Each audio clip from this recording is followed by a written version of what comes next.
Hey everyone, welcome back to Seven Shepherds Farm.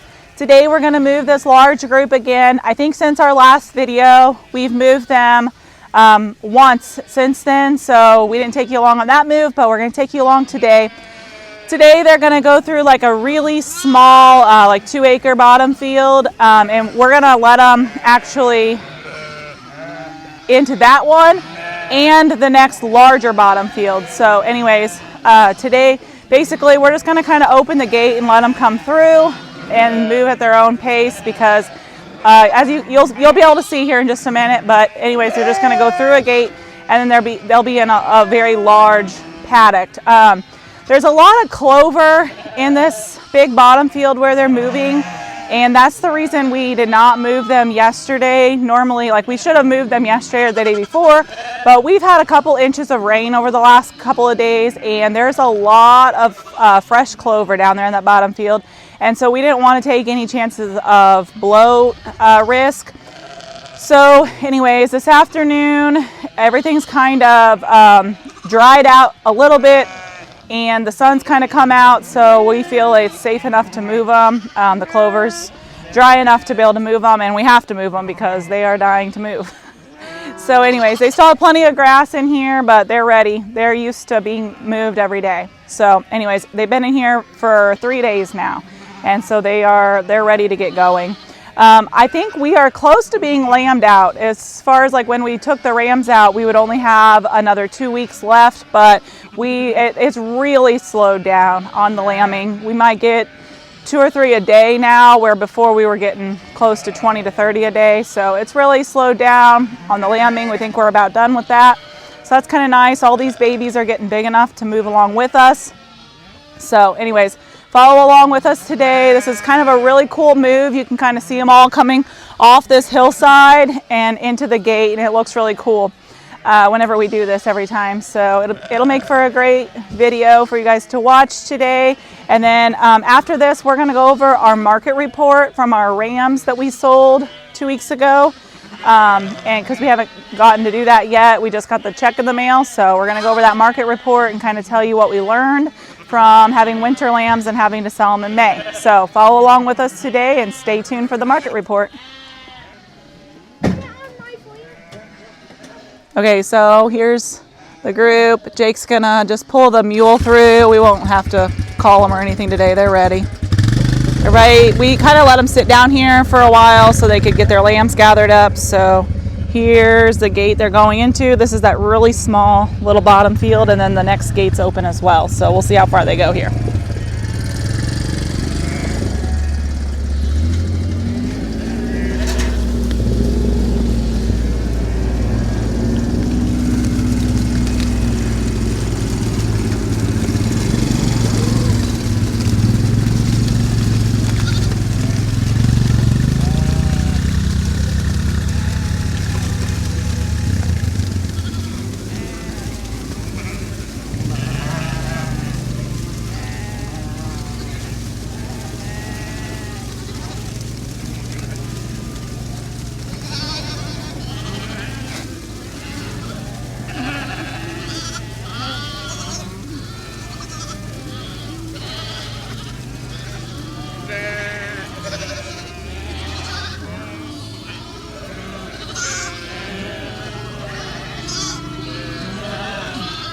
They're all wanting to jump over this mud right here.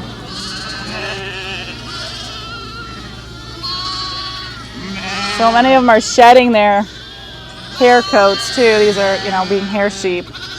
They kind of look ugly right now, especially after all the rain we've just gotten. A lot of them shedding their coats. All right, well, I think that's about it. There's a few back there still coming through with babies, but it's amazing how many of these little babies are moving now. Not even having to get behind them. They know the drill now.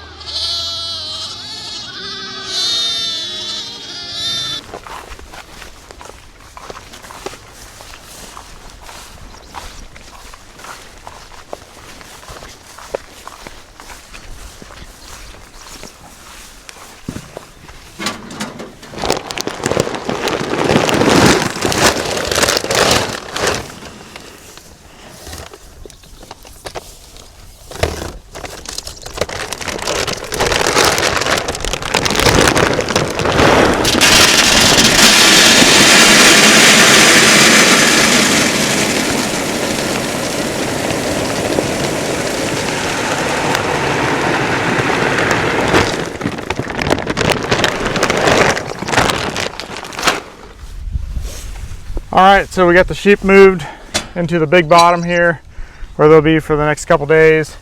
And we got the dog feeder and the mineral feeder moved, so we're just gonna fill those up.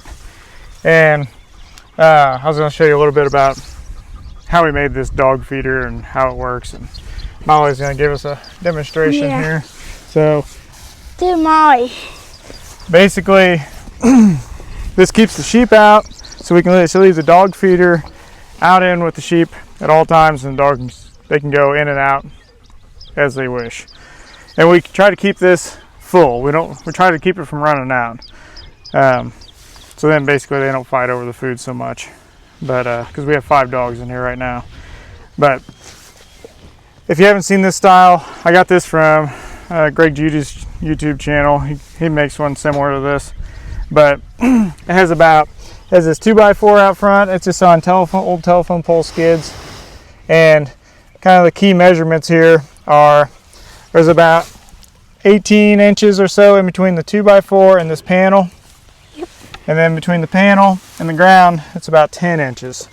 So the idea is a dog can easily go up and over and then back under and get in there, where a sheep, they're just not that flexible. So they can't figure it out, or they just can't physically do it.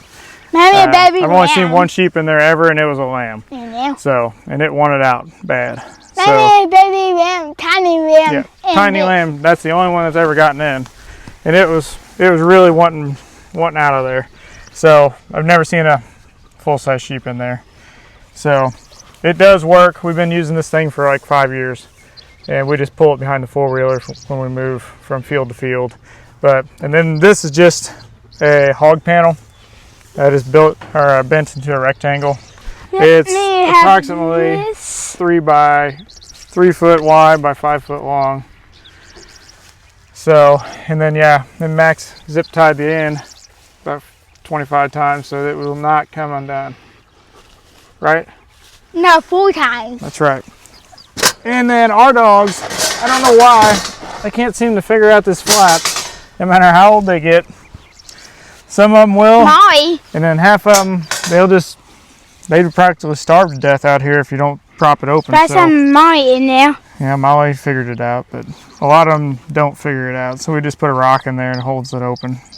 I've always meant to get a magnet to hold it open, but I haven't done that yet. So we just throw a big rock in there, and that works fine. And they eat it so fast that, like, we've been getting a lot of rain here lately, and you know, if you only have one dog, you might have to worry about it getting moldy or something. You might not want to fill it all the way up, but we have so many dogs in here that we never had a mold issue, even when it's raining all the time. So that's the dog feeder, and then we just braced it in the middle, you know, just so when we pull it, it doesn't rack to one side or the other. But yeah, it's pretty simple. Pretty well anything, just we had stuff laying around, and we bought that automatic dog feeder there. So, and then I'll go ahead and show you how we feed this mineral, and kind of tell you how the garlic program's going. So,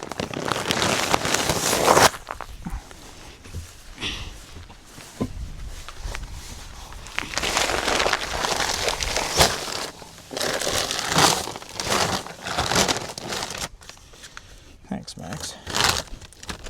Weapon.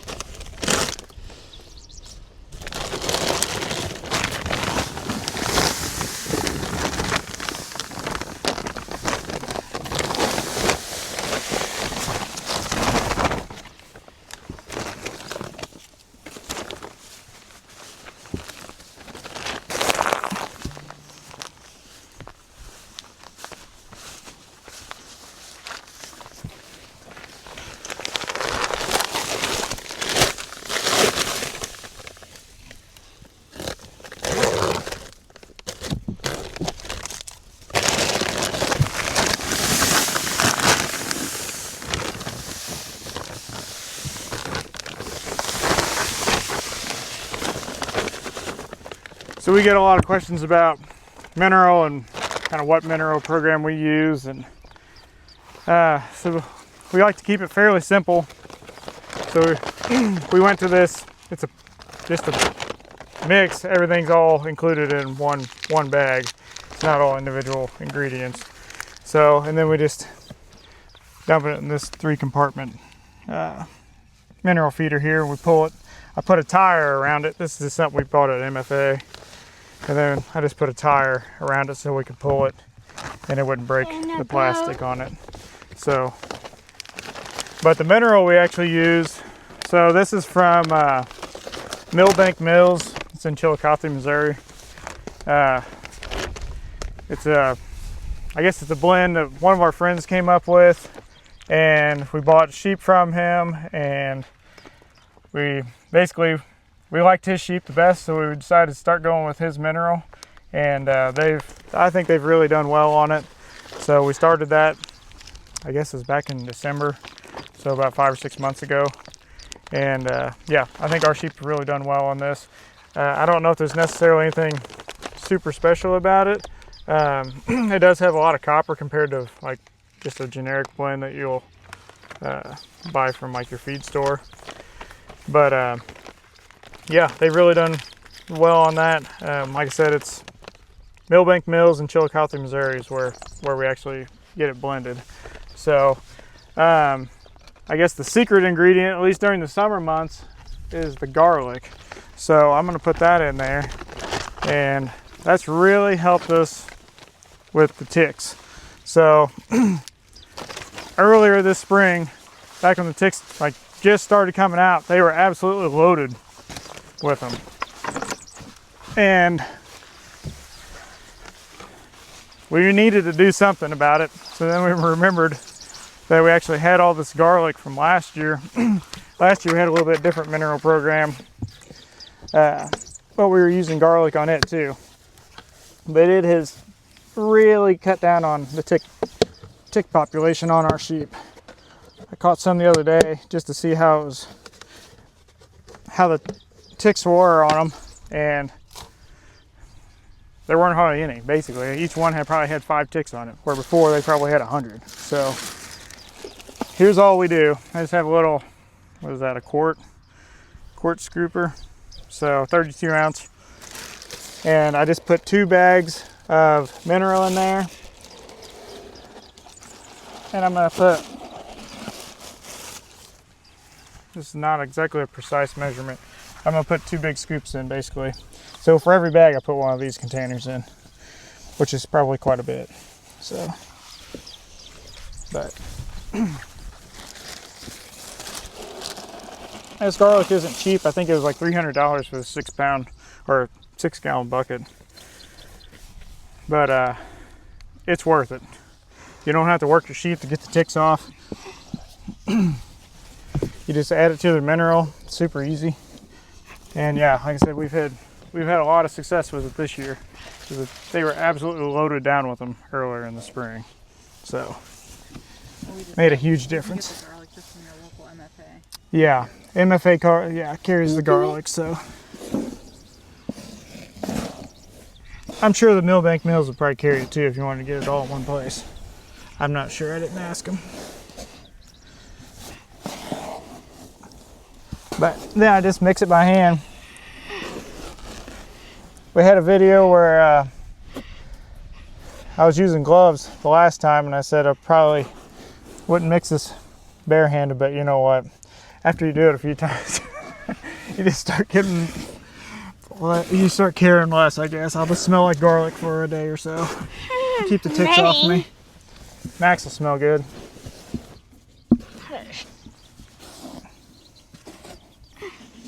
So yeah, I just kind of mix it up. It's nothing too precise. But it definitely hasn't, so some ingredients, I feel like if you add certain things to your mineral, it might decrease their consumption. That has not happened at all with the garlic. I think they eat more, if anything, than they did before I put garlic in it. So I think the sheep actually like it. But it definitely hasn't gone down any as far as consumption. But yeah, I mean, I think this would work for cows or anything. I mean, garlic apparently works on people too, but you eat a lot of garlic, kind of helps keep the ticks off. So, but it definitely works on the sheep. I can guarantee you that. All right, well, that's how we mix up the mineral and got that done. That'll probably last them like 10 days for this group, but there's 1,000 ewes in there, so.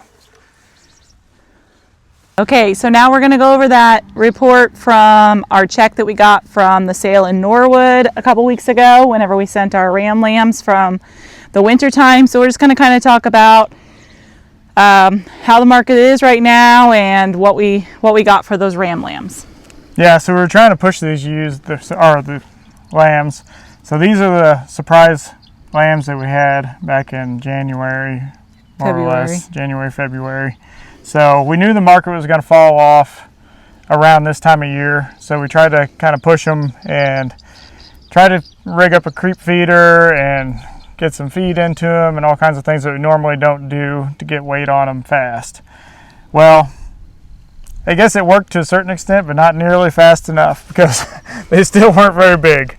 They seemed bigger in the field, so I don't know how much weight they lost whenever they got there, but one group averaged like 38 pounds and the bigger group averaged 50 pounds, and that's just not near what they really needed to be to hit the market right now. So they needed to be at least 70 to 75 pounds. So we didn't do very well. They did okay. I mean, it wasn't horrible, but considering all the time, extra time and feed that we put into them, it was kind of disappointing, really, when we got the check back. So we got rid of 79 male lambs, and we kept the ewe lambs. We kept all of them for now, and we'll see how they turn out over the summer and see if we want to keep them long term, or if we want to get rid of those too. But so we only got rid of half the lambs that we had in that winter lambing. But basically, they averaged about $140. Ahead, yeah, about $140 a head, 142 I believe it was a head. So it's not horrible. You know, it's still a nice check, but was it a month ago? They were going to at least $200, you know, for like a 50-pound lamb.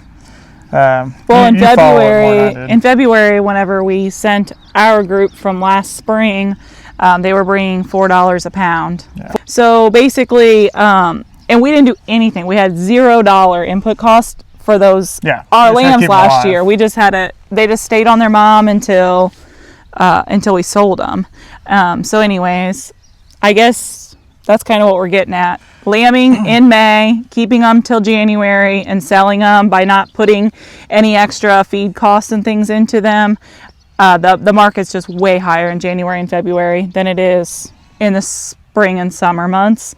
So that's why we don't lamb in the winter. We don't want to have to push them hard to get them sold by May. And if we would have held on to these things, we would have had to hold on to them till October at least. The market doesn't really start climbing back up until October. And so that would have been fine too. It would have been no different than how we hold the ones from May to January. But we have all these new lambs being born now because we rebred all of these. We had the other ones that were already bred, and so we just had too much going on. We didn't have a place to be keeping all these lambs from the winter and all these new lambs. So that's why we just decided to part with them. But after getting the check from the May lambs, that's why we lamb in May and sell in January. Yeah. So we're just not set up to push lambs and to feed them or to lamb in the winter. I mean, they worked out all right as far as lambing this year. We got lucky, basically. I mean, they did really good as far as survival. But we're not set up, and we really don't want to be set up to be pushing the lambs. It's just not really our thing. I know some people are set up to do that and get them fat quick. It's just not the way we're set up on this farm. So that is solidified that lambing in May for us works better. Yeah, it's kind of an accidental experiment, but we took that experiment, I guess, and ran with it. And yeah, it's definitely for how much money we spent on them and how little money we have to spend on the ones that are born in May. I think it's pretty obvious for us the way we're going to go, and we're going to stick with that May lambing if we possibly can. So. And we're going to try our hardest, even with as many sheep as we have. we're going to be extremely cautious about not missing any rams. We're going to have a lot of summer help. Like, a lot of our nephews are off this summer because they're in school. We have our own kids home. So we're just going to be really, really careful whenever we work these things in July and again in September and October, and just make sure that we get all those rams out, because we don't want any more accidents like this where we're lambing in the middle of winter. Even, I mean, we did pretty good lambing in the middle of winter considering how cold it was some of those weeks, but we still, with about 150 ewes having lambs in the middle of winter, we lost more lambs in the middle of winter than we did with 800 of them having lambs now. So yeah, you know, the number that we lost this winter was more than what we're losing. Probably lost double of the lambs this winter that we've lost minimal lambs this spring. Like, hardly anything has died. So anyways, well, that was our answer. Yeah. I know we keep repeating ourselves, but we will continue lambing in May. Yep. And we're in Missouri. So we're in Missouri, so yeah, it makes a difference on where you're located too. I mean, yeah, it might make more sense to lamb in the winter for some people, but yeah, for us and our management style, we're going to stick with May lambing. Yep. So, well, thanks for following along today on Seven Shepherds Farm, and we look forward to continue showing you guys more informational videos about how we operate a little over 1,000 head of ewes on 1,600 acres. That's what our channel is mainly about. But thanks for following along, and we'll see you next time.